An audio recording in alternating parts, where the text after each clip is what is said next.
Hello everyone, welcome to ध्यांश की तरह YouTube channel. I hope आप सब लोग बढ़िया होंगे। ध्यांश भी बढ़िया है, मस्त है।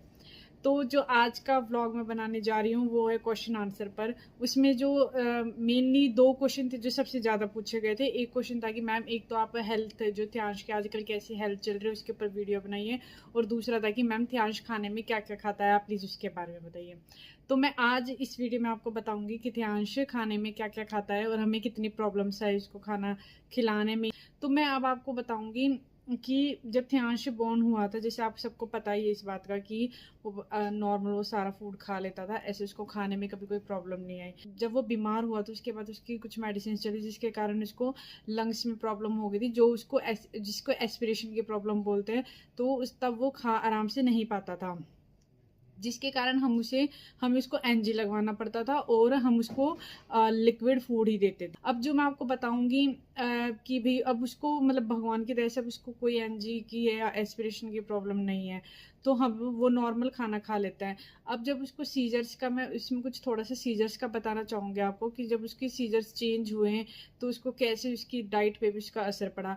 अब आप लोग कुछ महीने पहले की बात ले लो, जब आप मुझसे बोल रहे थे कि मैम ध्यांश बहुत कमज़ोर हो गया है, वो ज़्यादा वीक लग रहा है, तो उसका एक कारण ये था कि ध्यांश ने, जब वो ध्यांश खाना खाता था तो वो खाना तो आराम से खा रहा था, मतलब खाना वो कोई भी जो सॉलिड फूड था वो आराम से खा रहा था, लेकिन वो दूध की बॉटल नहीं पी रहा था, मतलब उसकी फीडिंग नहीं थी, वो एकदम भूल चुका था। ये मैं आपको बता रही हूँ लास्ट अक्टूबर की बात, कि जब उसको दूध पीने में प्रॉब्लम होती थी, या मतलब वो दूध पी ही नहीं रहा था।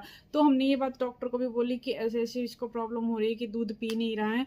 तो डॉक्टर ने हमें कहा कि शायद इसको ना दूध का टेस्ट अच्छा नहीं लग रहा। तो हमने भी कहीं ना कहीं ये सोचा कि शायद इसको दूध का टेस्ट अच्छा नहीं लग रहा, इस वजह से दूध नहीं पी रहा है। तो बाई चांस की बात थी कि जो इसके फिजियोथेरेपिस्ट सर है, मैंने उनसे वैसे भी डिस्कस किया कि सर ये दूध की बॉटल नहीं पकड़ रहा है, और इसको उस टाइम हो गया था 1.5 मंथ की दूध की बॉटल नहीं ले रहा था, और मैं इसको जो सिरिंज है भाई उसमें दूध भर के पिलाती थी, लेकिन वो भी आप कब तक पिलाओगे, बच्चा इतना दूध नहीं पी पाता था।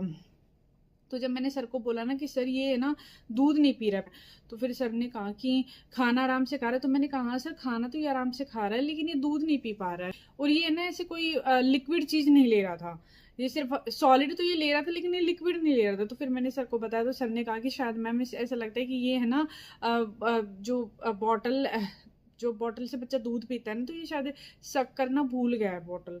तो मैंने सोचा, मैंने कहा सर ऐसा भी हो सकता है? कहता हाँ ऐसा हो सकता है कि कोई इसको सीजर ऐसा आया हो कि जिसके कारण ये शक करना भूल गया है, और जिसमें ये सिर्फ खाना चबा लेता है लेकिन। तो फिर मैंने उसके लिए कहा कि सर फिर इसके लिए क्या किया जाए। तो सर ने कहा कि इसके लिए हमें कहना थेरेपी शुरू करते हैं, जो वाइब्रेशन थेरेपी होगी, क्योंकि इसकी यहाँ पे वाइब्रेशन थेरेपी करेंगे ना तो शायद ये दोबारा से दूध पीना शुरू कर दे। तो फिर उसके लिए, तो उस पर भी बहुत सारे लोगों के कमेंट्स आए थे कि मैम आप ध्यांश को वाइब्रेशन वाली थेरेपी करवा रहे हैं, इससे वैसे बच्चे के सीजर्स बढ़ जाते हैं। लेकिन वो इतना हाई लेवल वाइब्रेशन नहीं था, बिल्कुल बहुत ही कम उसका था, और वो सर को पता था कि सर को उसको किस हिसाब से उसको वाइब्रेशन थेरेपी देनी है। तो वो थेरेपी उसकी चल ही रही थी। तो चलते चलते जैसे नवंबर, दिसंबर, जनवरी के लास्ट में, जब आपको याद होगा कि जनवरी के लास्ट में मैंने उसका एक टेस्ट करवाया था ईईजी का, जो उसका टेस्ट 24 आवर्स तक चला था। तो उस टेस्ट के बाद है ना डॉक्टर ने उसकी कुछ मेडिसिन चेंज की थी। तो वो मेडिसिन चेंज हुई तो शायद उसकी मे बी उसके शायद कुछ सीजर चेंज हुए। तो सीजर चेंज होने के कारण उसने ना अचानक से ना बॉटल पीना शुरू कर दिया, मतलब बॉटल से दूध पीना शुरू कर दिया।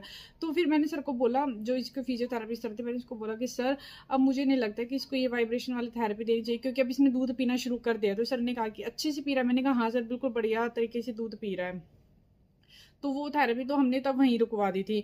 उसके बाद मैंने देखा कि शायद क्या पता भाई 2-4 दिन ही पी, कभी ना पिए, लेकिन हाँ तब से इसने दूध पीना शुरू कर दिया था, ये दूध भी पी रहा था। तो मैंने सोचा कि अचानक इसकी मतलब ऐसे चेंजेस कैसे। तो ये था कि उसका सीजर चेंज हुआ था, वो इस वजह से ये चेंज थे उसके अंदर, कि उसने फिर से दूध पीना, शायद जो वो भूल चुका था वो उसको वापस से आ गया याद। इसके साथ ही ऐसा कई बार हुआ है पहले भी कि कोई सीजर इसको ऐसा आता है कि जिसमें ये कुछ पीछे की चीजें भूल जाता है, लेकिन कोई फिर मतलब मे भी शायद दोबारा वो अलग रिएक्ट करता है, तो मतलब सीजर अलग रिएक्ट करता है, तो शायद वो फिर दोबारा वो चीज़ें करना शुरू कर देता है। फैम में इसने मतलब दूध जब पीना शुरू कर दिया, तो उसके बाद इसने खाना भी आराम से, खाना तो खैर पहले भी आराम से खा लेता था, तो उसके बाद ये पूरा रूटीन में आ गया। पहले डॉक्टर ने इसे कीटो डाइट पे रखा था, लेकिन उसमें क्या था कि आप आटा, मैदा, ये चीज़ें इसको नहीं दे सकते थे। लेकिन अब इसकी कीटो डाइट नहीं है, तो ये मैं इसको नॉर्मल फूड देती हूँ। फूड में मैं इसको क्या क्या देती हूँ, जैसे जो नॉर्मल जो खाना होता है ना, वो मैं आपको बता रही हूँ। इसमें कई बार मैं इसको बॉयल एग भी दे देती हूँ, ऑमलेट बना के भी दे देती हूँ। हाँ, लेकिन मैं इसके खाने में घी ज़्यादा रखती हूँ। डॉक्टर ने बोला था कि आपको घी, तो खैर मैं इसको शुरू से खिला रही, तो ऐसी कोई प्रॉब्लम है आई नहीं कभी कि आप बटर के कारण कुछ ऐसी कोई ऐसा इशू नहीं था। तो फिर उसमें जैसे मैंने फिर इसको शुरू किया दाल, पहले तो मैं दाल तो देती थी इसको, फिर मैंने अलग अलग तरह की दालें देना शुरू की इसको, फिर मैं खिचड़ी दे देती थी। हाँ, लेकिन दलिया ये खुश होकर नहीं खाता था। दलिया जैसे मैं इसको खिलाती थी तो ये वापस निकाल देता था, तो मैंने फिर कभी दलिया बनाया भी नहीं। तो फिर मैं इसको, जैसे सब्जियां थी ना, जो भी हम सब्जी बनाते हैं ना, जो मैं नॉर्मल घर में बनाती हूँ, तो मैं उसमें मिर्च नहीं डालती थी। मैं इसको अभी भी जो देती हूँ सब्जियों में, जो मैं इसको देती हूँ वो देती हूँ, जैसे तोरी की सब्जी हो गई। तो और मैं आपको बताती हूँ बनाती कैसे हूँ। जैसे नॉर्मल तड़का लगाते हैं प्याज टमाटर का, वो लगाया, उसमें आप नमक, हल्दी और हल्का सा मसाला, बस जीरा डालती हूँ, और फिर अपना थोड़ी सी आपको ग्रेवी वाली सब्जी बना दी, और उसमें ही जैसे रोटी बनाई, उसके छोटे छोटे पीस करके उसमें ही मिक्स कर देती हूँ और चम्मच से खिला देती हूँ। कई बार जैसे मान लो आलू गोभी बनाया है, वो तो पानी वाले नहीं, तो सूखी सब्जी होती है, तो उसको मैं जो रोटी के छोटे छोटे पीस होते हैं उसमें सब्जी लगा लगा के इसको खिलाती हूँ, तो ये चबा के खा लेता है। और सब्जियाँ मैं इसको तोरी, सीताफल भी दे देती हूँ, लौकी भी दे देती हूँ, और दालें मैं इसको सारी खिलाती हूँ। राजमा, छोले भी ये खा लेता है। राजमा इसकी समझ लो फेवरेट है। राजमा तो भैया बहुत ही बढ़िया तरीके से खाता है, शुरू दिन से ही खाता है, और ऐसा नहीं है कि राजमा को मेरे को मैश करना पड़ता है, ऐसा कुछ भी नहीं है, वो नॉर्मल राजमा खा लेता है। और क्या क्या है, ये तो मैं सब्जियां बता रही हूँ आपको। दूसरा जो था इसका, जैसे हम लोग बाहर जाते हैं ना, जैसे मान लो हम साउथ इंडियन पे चले गए, तो हमने डोसा लिया, तो मैं इसको वो भी थोड़ा सा चखा देती हूँ, या मैं उसके लिए इडली भी ले लेती हूँ और उसको सॉस के साथ खिला देती हूँ, लेकिन मैं इसको स्पाइसी नहीं खिलाती हूँ अभी। तो ऐसे करके मतलब नॉर्मली मैं इसको सारी चीज़ें ही खिलाती हूँ। जूस पिला देती हूँ, अब पहले नहीं पिलाती थी क्योंकि पहले कीटो डाइट पे था तो इसका मीठा बनता। अभी मैं इसको घर का ही सारा फूड दे रही हूँ, ऐसा नहीं है। पहले इसको मैं सेरेलैक ज़्यादा खिलाती थी क्योंकि ये जो फूड खाने में थोड़ा सा नखरे करता था और आराम से नहीं खाता था, और इसको जैसे एस्पिरेशन की प्रॉब्लम भी ज़्यादा रही है, जब वो ठीक हो जाती तो खा लेता था, ऐसी कोई बात नहीं थी। लेकिन ये आराम से अब ये है कि अब ये खाना आराम से खा रहा है, तो ऐसी कोई वो मेरे को दिक्कत नहीं आ रही है खाना खिलाने में।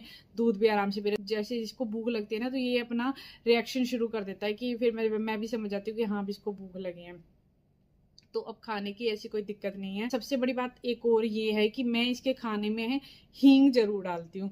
हींग मैं इसलिए डालती हूँ क्योंकि इसको कॉन्स्टिपेशन की बहुत ज़्यादा प्रॉब्लम रहती है।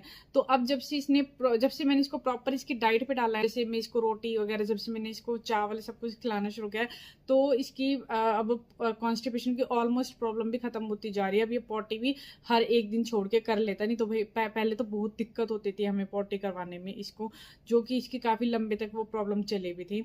अब पहले से बेटर है, क्योंकि अब ये खाना, जब बच्चा फूड खाएगा उसके अंदर फाइबर जाएंगे, तो ऑब्वियसली फिर वो पॉटी भी अच्छे से करेगा।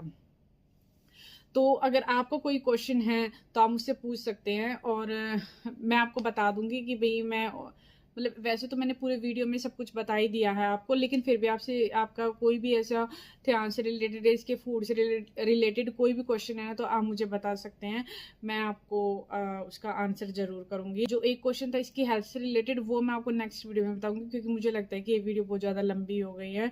तो थैंक यू सो मच। आप अपनी ब्लेसिंग्स और प्यार हमेशा बनाए रखें। Love you all, bye bye.